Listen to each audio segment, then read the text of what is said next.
My dear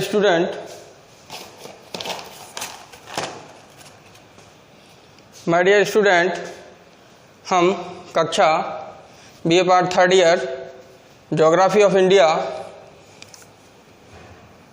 के अंतर्गत class BA part 3rd year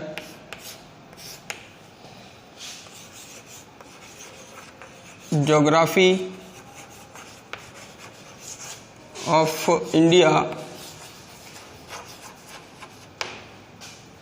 Bharat का भूगोल, जिसमें हमारा टॉपिक चल रहा है, विषय चल रहा है भारत के भौगोलिक या भौतिक प्रदेश, भौतिक या भौगोलिक प्रदेश।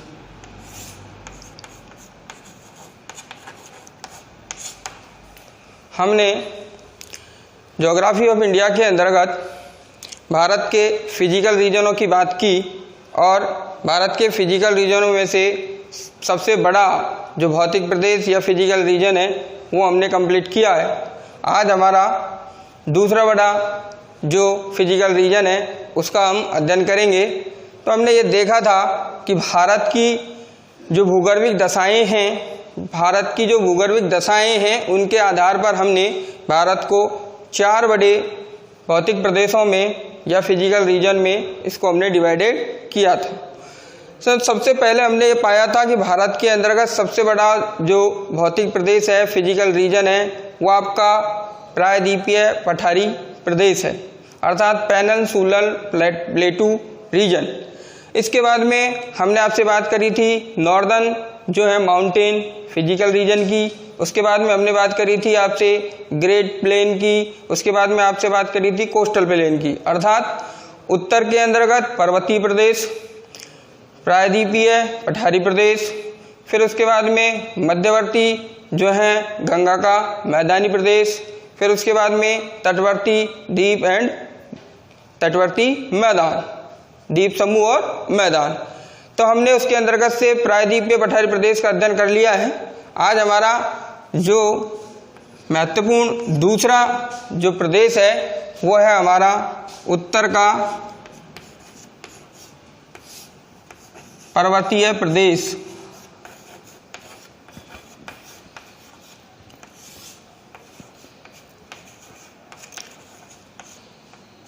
जिसको हमने हिमालय पर्वत की संज्ञा दी है।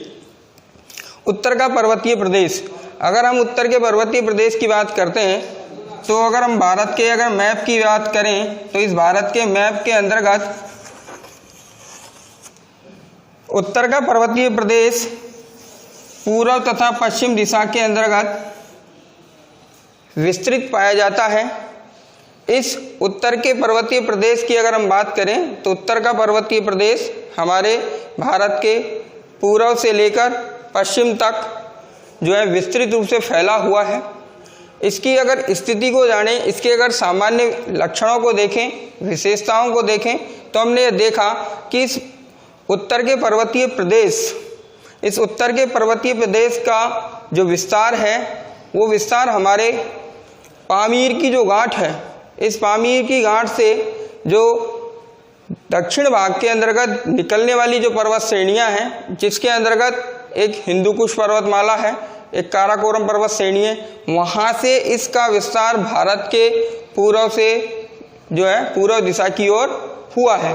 तो यहाँ से ये पर्वत श्रेणी प्रारंभ होती है और हमारी पर्वत श्रेणी अराकान योमा पर्वत श्रेणी जो म्यांमार के समीप जो है हमारे इस पर्वत श्रेणी की छोटी छोटी पहाड़ियाँ स्थित हैं। तो अगर हम इसकी स्थिति देखते हैं तो इस पर्वतीय भाग की अगर हम बात करते हैं तो इस पर्वतीय विस्तार की अगर हम बात करते हैं तो उत्तर का पर्वतीय प्रदेश जो अगर हम बात करते हैं तो ये पश्चिम से पूर्व की ओर 2500 किलोमीटर की लंबाई में फैला हुआ है। 2500 किलोमीटर की लंबाई में फैला हुआ है। ये हमारा 2500 किलोमीटर की लंबाई के अंतर्गत फैला हुआ उत्तर का पर्वतीय प्रदेश। अगर हम इसकी चौड़ाई की बात करते हैं तो इसका जो पूर्वी जो भाग की जो चौड़ाई है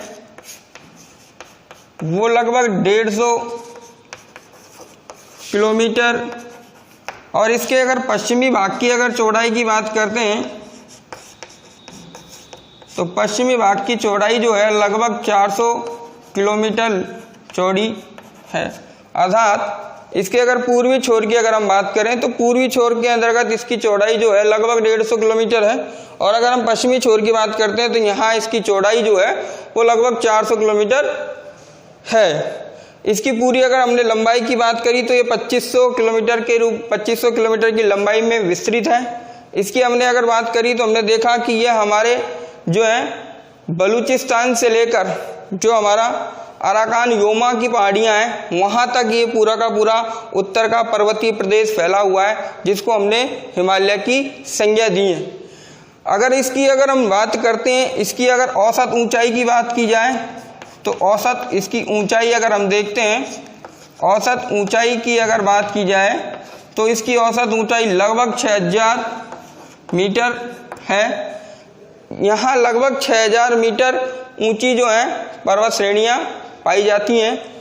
अगर इसकी अगर स्थिति को देखा जाए तो यह पूर्व से पश्चिम तक एक धनुषाकार आकृति में फैला हुआ है। अगर इसका हम आकार की अगर हम बात करते हैं तो ये धनुष के आकार के समान या चापाकार आकृति में, यह अपन कह सकते हैं कि ये तलवार की भांति फैला हुआ है। ये एक तलवार की भांति फैला हुआ भाग है।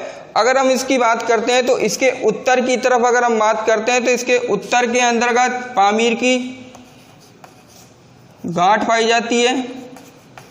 पामीर की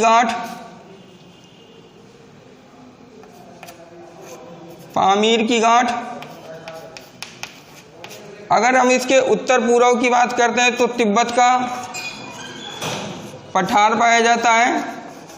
अगर हम इसके दक्षिण की बात करते हैं तो यहाँ हमारा मैदानी प्रदेश पाया जाता है।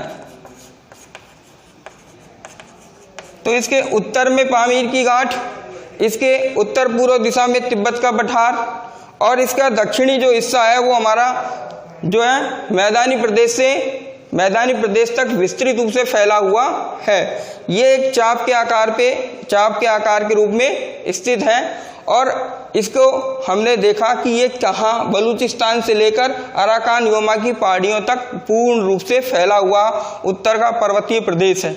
अगर उत्तर के पर्वतीय प्रदेश की अगर हम चट्टानों की बात करें तो उत्तर के पर्वतीय प्रदेश के निर्माण की बात करते हैं तो अगर इसके निर्माण की बात करते हैं तो इसके निर्माण में दबाव शक्तियाँ जो है लगी हुई हैं। दबाव शक्तियों के परिणाम स्वरूप इसका जो है निर्माण हुआ है, अर्थात इसमें संपीड़नकारी दबाव शक्तियों के परिणाम स्वरूप इस पर्वतीय भाग का निर्माण माना जाता है। अगर यहाँ शैल की बात करते हैं, चट्टानों की बात करते हैं तो यहाँ आर्किनियन युग से लेकर टर्सरी काल तक की चट्टानें पाई जाती हैं, या हम कह सकते हैं कि प्राचीन काल से लेकर आधुनिक युग तक की चट्टानें पाई जाती हैं। इनमें इसके अंतर्गत जो चट्टानें हैं उन चट्टानों के अंतर्गत इसमें अवसादी चट्टानें और कायांतरित चट्टानें और जो आपकी रूपांतरित चट्टानें हैं वो यहाँ देखने को मिलती हैं। परिणाम स्वरूप यह एक जो है नवीन मोड़दार, तो यहाँ आप लिख सकते हैं अवसादी चट्टान, और यहाँ हम कह सकते हैं कि कैम्बियन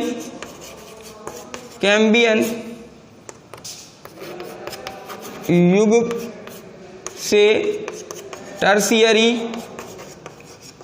युग की चट्टानें पाई जाती हैं। अगर हम इसकी आगे बात करते हैं तो एक नवीन मोड़दार पर्वत क्षेत्र है। इस नवीन मोड़दार पर्वत क्षेत्र के अंतर्गत भ्रंश, मोड़, घाटियां, ग्रीवाखंड यहाँ इसके अंतर्गत देखने को मिलते हैं, अर्थात अपनति, अभिनति, भ्रंश, मोड़, घाटियां ये इस पर्वतीय क्षेत्र के अंतर्गत यहाँ इस तरह से देखने को मिलते हैं। तो उत्तर का पर्वतीय क्षेत्र बड़ी विषमताओं के साथ या जटिलताओं के साथ जो है फैला हुआ है। इसके अंतर्गत अगर हम बात करते हैं तो उत्तर के पर्वतीय भाग के अंतर्गत 4 प्रमुख श्रेणियां, 4 बड़ी पर्वत श्रेणियां पाई जाती हैं, पर्वत श्रेणियां पाई जाती हैं। इन 4 बड़ी पर्वत श्रेणियों में सबसे पहली जो पर्वत श्रेणी जो है ट्रांस हिमालय,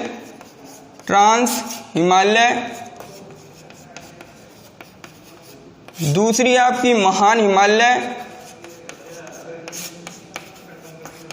तीसरा आपका है मध्य या लघु हिमालय,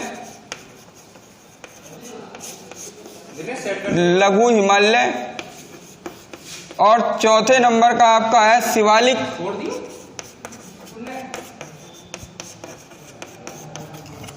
हिमालय। ये उत्तर के पर्वतीय प्रदेश के अंतर्गत 4 बड़ी पर्वत श्रेणियां पाई जाती हैं। ओवरऑल हम अगर अब देखें तो उत्तर का पर्वतीय क्षेत्र, उत्तर के पर्वतीय क्षेत्र की अगर हमने बात करी तो उत्तर का पर्वतीय क्षेत्र का जो विस्तार है वो हमारा पश्चिम दिशा के बलूचिस्तान से लेकर जो हमारा अराकान योमा की पहाड़ियाँ हैं वहाँ तक फैला हुआ है। 2500 किलोमीटर की लंबाई के अंतर्गत फैला हुआ है। साथ ही साथ अगर हम इसके पूर्वी और पश्चिमी भाग की अगर चौड़ाई की बात करते हैं तो इसका पूर्वी भाग लगभग 150 किलोमीटर की चौड़ाई में विस्तृत है, जबकि इसका पश्चिमी भाग लगभग 400 किलोमीटर चौड़ाई में फैला हुआ है।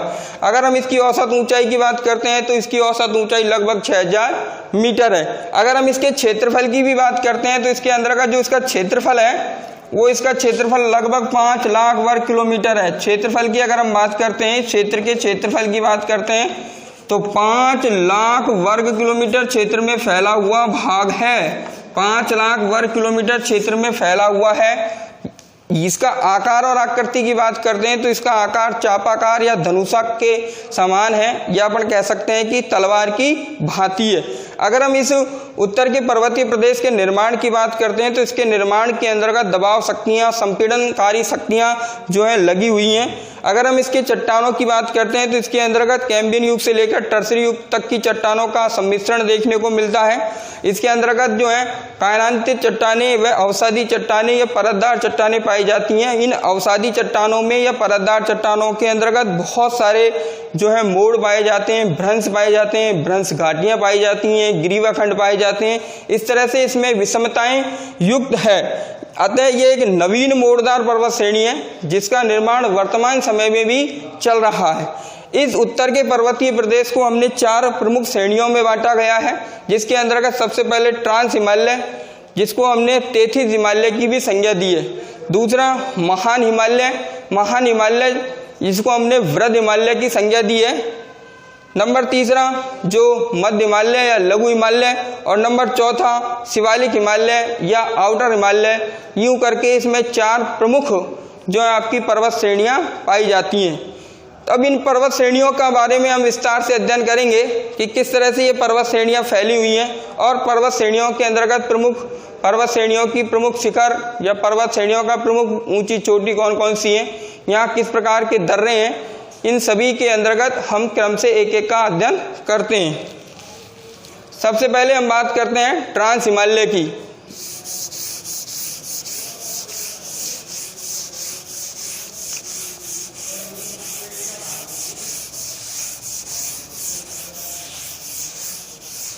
तो आपके सामने उत्तर के पर्वतीय प्रदेश के अंतर्गत 4 बड़ी जो पर्वत श्रेणियां हैं, उन 4 बड़ी पर्वत श्रेणियों में से पहली आपकी ट्रांस हिमालय,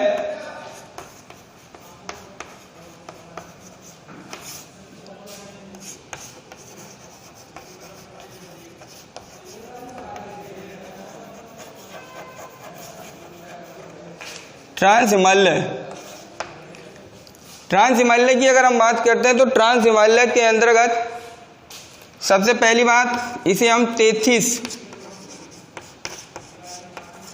हिमालय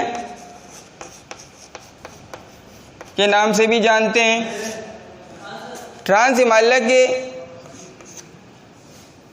अगर हम विस्तार की बात करते हैं तो ट्रांस हिमालय के विस्तार की अगर हम बात करते हैं तो ट्रांस हिमालय का विस्तार काराकोरम काराकोरम पर्वत श्रेणी से कैलाश पर्वत श्रेणी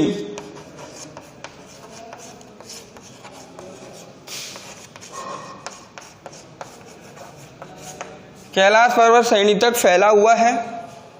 अगर हम बात कर रहे हैं ट्रांस हिमालय की, तो ट्रांस हिमालय के अंतर्गत किस तरह से इसका विस्तार है, अब इसकी हम विस्तार से चर्चाएं देख रहे हैं। तो ट्रांस हिमालय को हमने सबसे पहले 33 हिमालय की संज्ञा दी है। ट्रांस हिमालय के अंतर्गत अगर हम बात करते हैं तो ट्रांस हिमालय की अगर हम स्थिति को देखें तो ट्रांस हिमालय के अंतर्गत यहाँ काराकोरम पर्वत श्रेणियाँ, अब यहाँ की जो अन्य प्रमुख जो पर्वत श्रेणियाँ हैं, उन पर्वत श्रेणियों के अंतर्गत सबसे पहले काराकोरम पर्वत श्रेणी के बाद में जास्कर, काराकोरम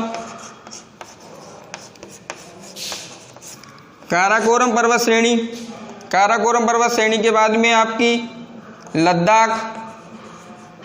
लद्दाख पर्वत श्रेणी के बाद में आपकी जास्कर पर्वत श्रेणी के बाद में आपकी कैलाश पर्वत श्रेणियां मौजूद हैं।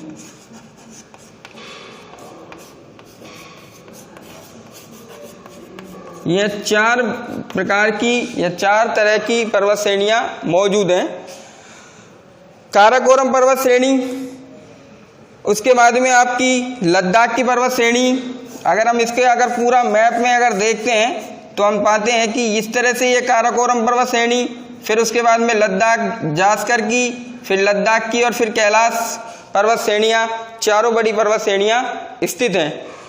काराकोरम पर्वत श्रेणी को कृष्णगिरी पर्वत श्रेणी के नाम से भी जाना जाता है। काराकोरम पर्वत श्रेणी को हम एशिया का काराकोरम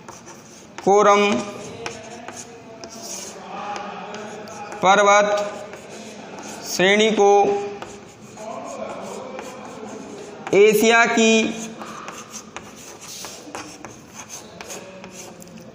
का मेरुदंड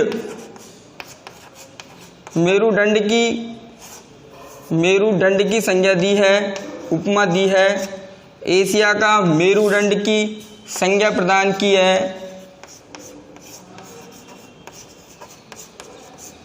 काराकोरम पर्वत श्रेणी को हमने एशिया का मेरुदंड कहा है। ये महत्वपूर्ण बात है, बहुत सारे कंपटीशन के अंतर्गत ये क्वेश्चन पूछ लिया जाता है कि एशिया का मेरुदंड किस पर्वत श्रेणी को कहा गया है। तो सबसे पहले महत्वपूर्ण बात यही है कि काराकोरम पर्वत श्रेणी को एशिया का मेरुदंड कहा है। काराकोरम पर्वत श्रेणी को कृष्णगिरी पर्वत श्रेणी भी कहते हैं, संस्कृत भाषा में इसे कृष्णगिरी पर्वत श्रेणी भी कहते हैं। अगर हम काराकोरम पर्वत श्रेणी को अगर विस्तार देखें तो काराकोरम पर्वत श्रेणियाँ पामीर की गांठ से दक्षिण में निकली हुई पर्वत श्रेणियों का ही विस्तार माना जाता है। इस काराकोरम पर्वत श्रेणी की अगर हम बात करते हैं तो काराकोरम पर्वत श्रेणी भारत के ऑक्युपाइड कश्मीर अर्थात पीओके क्षेत्र के अंतर्गत ये काराकोरम पर्वत श्रेणियाँ फैली हुई हैं। अगर हम काराकोरम पर्वत श्रेणियों की काराकोरम पर्वत श्रेणी की अगर सबसे ऊंची चोटी की बात करते हैं, काराकोरम पर्वत श्रेणी की सर्वाधिक ऊंची चोटी, उच्च शिखर की बात करते हैं तो इसका उच्च शिखर जो है K2 पर्वत आता है, जिसकी ऊंचाई जो है 8,611 किलोमीटर आती है, जिसे हम गॉडविन आस्टविन भी कहते हैं। काराकोरम पर्वत श्रेणी का जो सबसे ऊंचा शिखर है वो K2 है, जो 8,611 मीटर की ऊंचाई पर स्थित है। ये जो पर्वत श्रेणी है, इस पर्वत श्रेणी की अगर हम विशेषताओं की अगर हम बात करते हैं तो काराकोरम पर्वत श्रेणी, इस काराकोरम पर्वत श्रेणी के दक्षिणी भाग के अंतर्गत और भी पर्वत शिखर हैं, जिसके अंतर्गत ग्लेशियर बम है, ग्लेशियर बम फर्स्ट है, ग्लेशियर बम सेकंड है। यूं करके काराकोरम पर्वत श्रेणी का सर्वाधिक उच्च जो शिखर है जो हमारे भारत के पीओके क्षेत्र के अंतर्गत आता है वो आपका K2 है, जिसको हमने गॉडविन आस्टिन की संज्ञा दी है या गॉडविन आस्टिन के नाम से भी जाना जाता है, और जिसकी ऊंचाई जो है 8,611 मीटर है। इसके काराकोरम पर्वत श्रेणी के दक्षिणी भाग के अंतर्गत अगर हम बात करते हैं तो इसके दक्षिणी भाग के अंतर्गत हमारे यहाँ लद्दाख की पर्वत श्रेणियाँ पाई जाती हैं। काराकोरम पर्वत श्रेणी, उस काराकोरम पर्वत श्रेणी के बाद में लद्दाख की पर्वत श्रेणियाँ, लद्दाख और जास्कर पर्वत श्रेणियों के बीच में सिंधु नदी घाटी प्रभावित होती है। सिंधु नदी जो है वो बहती है अर्थात जो हमारे लद्दाख की पर्वत श्रेणियां हैं वो लद्दाख की पर्वत श्रेणियां सिंधु नदी के लिए एक जल विभाजक का कार्य करती हैं। परिणाम ये हुआ कि हमारे इस काराकोरम पर्वत श्रेणी और काराकोरम पर्वत श्रेणी के बाद में लद्दाख की पर्वत श्रेणी और जास्कर की पर्वत श्रेणियों के मध्य में से सिंधु नदी प्रभावित होती है। अर्थात ये लद्दाख की जो पर्वत श्रेणियां हैं और जास्कर की जो पर्वत श्रेणियां हैं वो हमारे एक जल विभाजक के रूप में भारत के इस क्षेत्र में मौजूद हैं। अगर हम लद्दाख पर्वत श्रेणियों की बात करते हैं तो लद्दाख पर्वत श्रेणी की अगर हम बात करते हैं सबसे उच्च शिखर की, लद्दाख पर्वत श्रेणी का अगर हम सबसे उच्च शिखर की बात करते हैं तो यहाँ का उच्च शिखर जो है वो 80 बार पूछा जाता है एग्जाम में, राकापोसी। ये महत्वपूर्ण बात है। लद्दाख पर्वत श्रेणियों का सबसे ऊंचा शिखर या अपन कह सकते हैं विश्व की सबसे तीव्र जो है विश्व की सबसे तीव्र ढाल वाली जो है उच्च शिखर जो कौन सा है तो वो लद्दाख पर्वत श्रेणियों के अंतर्गत स्थित है, राकापोसी। तो ये हमारा जो ट्रांस हिमालय है, इस ट्रांस हिमालय को हमने 33 हिमालय की संज्ञा दी है। तो इस ट्रांस हिमालय की अगर हम बात करें तो ट्रांस हिमालय का निर्माण हिमालय से पहले का माना जाता है। परिणाम स्वरूप इस ट्रांस हिमालय के अगर निर्माण को अगर हम देखते हैं तो इसके अंतर्गत जो है हमारे आंतरिक भाग के अंतर्गत इसके अगर चट्टानों की अगर हम बात करें तो इसके अंतर्गत आर्किनियन प्रकार की या हमारे पूर्व कैम्बियन प्रकार की चट्टानों का जमाव इसके अंतर्गत देखने को मिलता है। अर्थात यहाँ एक मिश्रण जो है, सम्मिश्रण जो है चट्टानों का वो देखने को पाया जाता है। तो ट्रांस हिमालय को 33 हिमालय की संज्ञा दी गई है। यह हिमालय पर्वत से भी पहले का निर्मित पर्वत माना जाता है, पर्वत श्रेणी मानी जाती है। इसका विस्तार जो है हमारे काराकोरम पर्वत श्रेणियों से लेकर कैलाश पर्वत श्रेणियों तक फैला हुआ है। यह काराकोरम पर्वत श्रेणी, जास्कर, लद्दाख और कैलाश पर्वत श्रेणियाँ यहाँ स्थित हैं। काराकोरम पर्वत श्रेणी जिसको हम एशिया का मेरुदंड की उपमा या संज्ञा प्रदान की है। काराकोरम पर्वत श्रेणी जिसका सबसे उच्च शिखर जो भारत के पाक अधिकृत कश्मीर क्षेत्र के अंतर्गत स्थित है वो K2 है, जिसकी ऊंचाई 8611 मीटर है। काराकोरम पर्वत श्रेणी के दक्षिण में लद्दाख की जो है श्रेणियाँ पाई जाती हैं। लद्दाख पर्वत श्रेणियों और जास्कर पर्वत श्रेणियों के मध्य में से सिंधु नदी प्रभावित होती है। लद्दाख पर्वत श्रेणियाँ इस सिंधु नदी के लिए एक जल विभाजक के रूप में काम करती हैं। लद्दाख पर्वत श्रेणियों का सबसे उच्च जो शिखर है वो राकापोसी शिखर कहलाता है। ये सारी इसकी महत्वपूर्ण विशेषताएं थी।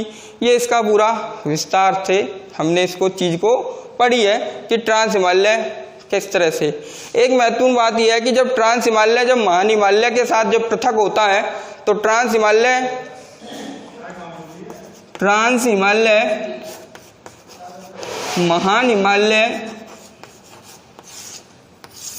के जो बीच में जो पृथक होता है, महान हिमालय के बीच में ये जो पृथक है, महान हिमालय से जो पृथक है उस पृथक को हम हिंज लाइन या सैचर जोन कहते हैं।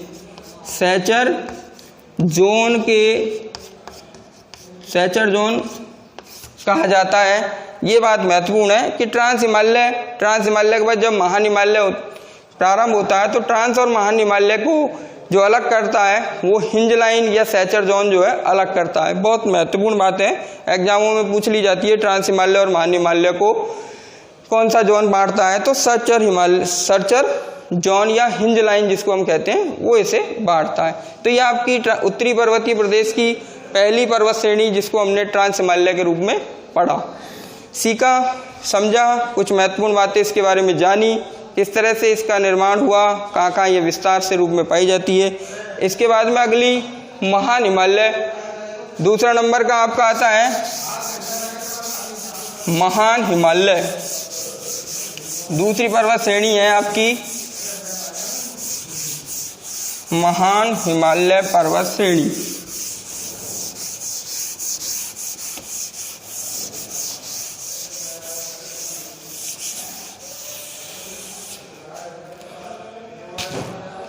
तो सबसे पहले हमने ट्रांस हिमालय पढ़ा। ट्रांस हिमालय के बाद में ग्रेटर हिमालय या महान हिमालय या सर्वोच्च हिमालय या वृहद हिमालय,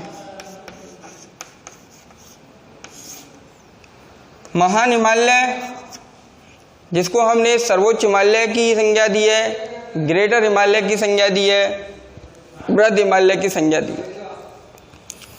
जो हमारा ट्रांस हिमालय है, उस ट्रांस हिमालय के दक्षिणी भाग के में ये महान हिमालय मौजूद है।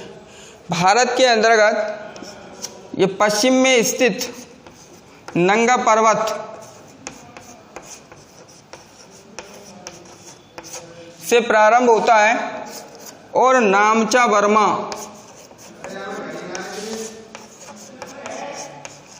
पर्वत तक फैला हुआ है।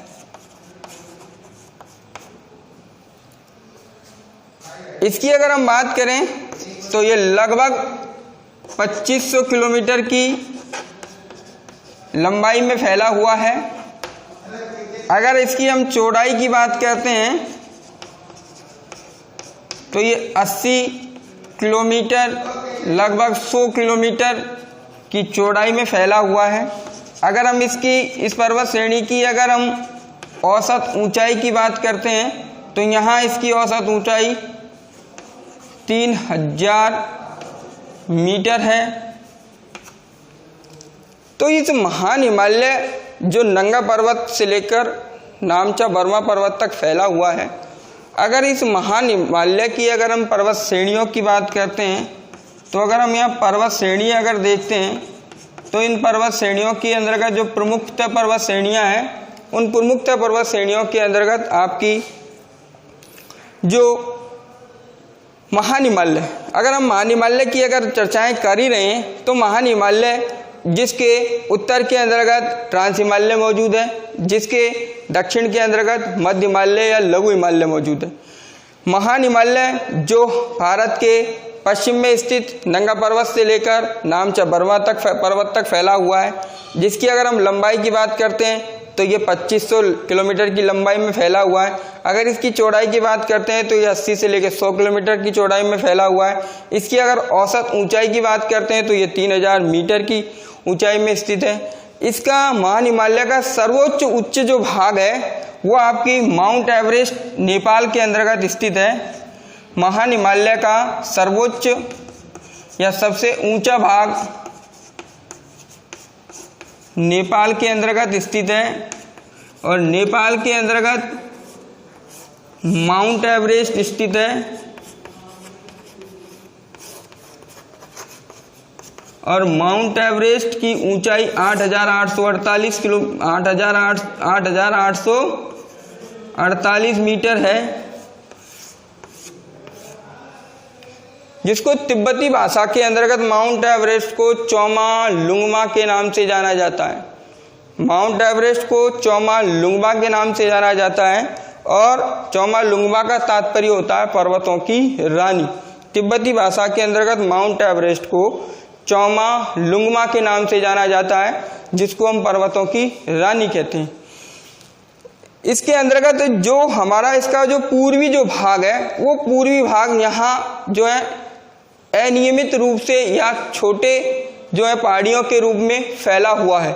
इस महान हिमालय के अंतर्गत जो बर्फ से ढकी हुई जो चोटियां हैं, परिणाम स्वरूप यहाँ हम हिमनदों की अगर हम बात करते हैं या हम कह सकते हैं कि इस महान हिमालय क्षेत्र के अंतर्गत कौन कौन से हिमनद पाए जाते हैं, तो इन हिमनदों की अगर हम बात करते हैं तो इसके अंतर्गत इससे पहले के जो चैप्टर के अंतर्गत जो अपन ने पढ़ा था ट्रांस हिमालय, तो वहाँ हिमनदों की अगर हमने बात की थी तो वो मेरे माइंड से उतर गई। तो ट्रांस हिमालय की अगर हम हिमनद की बात करते हैं तो ट्रांस हिमालय के अंतर्गत जो आपका सियाचिन जो ग्लेशियर है या हिमनद है वो 72 किलोमीटर लंबाई में फैला हुआ है। और उसके बाद में दूसरा जो आपका हिस्पार है या आपका बाल्टोरा है या आपका बायोफोर है, इस तरह के हिमनद जो है वहाँ भी विस्तृत रूप से फैले हुए हैं। और सियाचिन ग्लेशियर जो दुनिया का सबसे लंबा ग्लेशियर माना जाता है, 72 किलोमीटर की लंबाई में फैला हुआ है। उन हिमनदों से हमारे यहाँ जो है नदियाँ उद्भव हुई हैं। इसी तरह से इस महान हिमालय की अगर हम बात कर रहे हैं तो महान हिमालय के अंतर्गत भी जो है हिमनदों का निर्माण है। तो महान हिमालय की अगर हम दृष्टि से अगर बात करें तो महान हिमालय के अंतर्गत जैसे कुमायूं हिमालय का जो क्षेत्र है जिसके अंतर्गत मिलाम हिमनद है, गंगोत्री हिमनद है, यमुनोत्री हिमनद है। इसके बाद में सिक्किम वाले भाग की अगर बात करते हैं तो जेमू हिमनद है। इन हिमनदों से जो है हमारे यहाँ नदियों का उद्भव हुआ है। इसमें गंगा नदी है, यमुनोत्री नदी है, गंगोत्री से गंगा नदी का और यमुनोत्री से यमुना नदी का जो है उद्भव माना जाता है। परिणाम स्वरूप महान हिमालय जो क्षेत्र है, इस महान हिमालय क्षेत्र के अंतर्गत स्थित जो उच्च पर्वत शिखर है वो आपका सबसे ऊंचा भाग माउंट एवरेस्ट माना जाता है, नेपाल के अंतर्गत है। इसके अंतर्गत जो प्रमुख पर्वत श्रेणियां पाई जाती हैं जिसके अंतर्गत आपका है कंचनजंगा,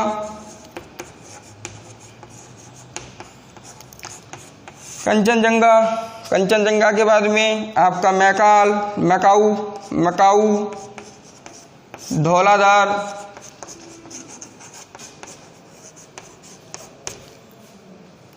ये इसके अंतर्गत स्थित हैं। नंदा देवी, केदारनाथ, बद्रीनाथ, ये इसकी प्रमुख जो है आपकी पर्वत श्रेणियां हैं।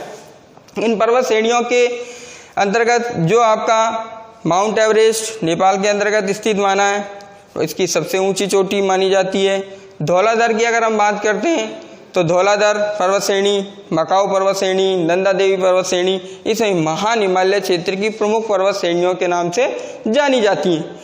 तो महान हिमालय पर्वत का जो विस्तार अगर हम देखते हैं तो महान हिमालय पर्वत का विस्तार पश्चिम से लेकर पूर्व के अंतर्गत जो है नंगा पर्वत से लेकर नामचा बर्मा तक फैला हुआ है। इस महान हिमालय के अंतर्गत जैसे ही महान हिमालय जब हमारा मध्य हिमालय, लघु हिमालय से अलग होता है तो इस महान हिमालय के और लघु हिमालय से अलग होता है, तो यहाँ आपकी मैन सेंट्रल थ्रस्ट पाई जाती है। मैन सेंट्रल थ्रस्ट जो होती है इसको ये महान हिमालय को लघु हिमालय से क्या करती है, अलग करने का कार्य करती है। तो इस तरह से हमने इस उत्तर के पर्वतीय प्रदेशों के अंतर्गत हमने उत्तर का पर्वतीय प्रदेश की विशेषताएं जानी और उत्तर के पर्वतीय प्रदेश के अंतर्गत स्थित जो 4 प्रमुख जो पर्वत श्रेणियां हैं जिसके अंतर्गत से ट्रांस हिमालय, महान हिमालय, मध्य हिमालय और शिवालिक हिमालय, इनमें से हमने सबसे पहले ट्रांस हिमालय की विशेषताएं या गुणों की विस्तार से चर्चाएं की। उसके बाद में हमने महान हिमालय के विस्तार से चर्चाएं की। इस वीडियो के माध्यम से हमने 2 बड़ी पर्वत श्रेणियों का अध्ययन किया है। इसके बाद में हम अगली दोनों पर्वत श्रेणियों का विस्तार से अगली क्लास में वर्णन करेंगे। धन्यवाद।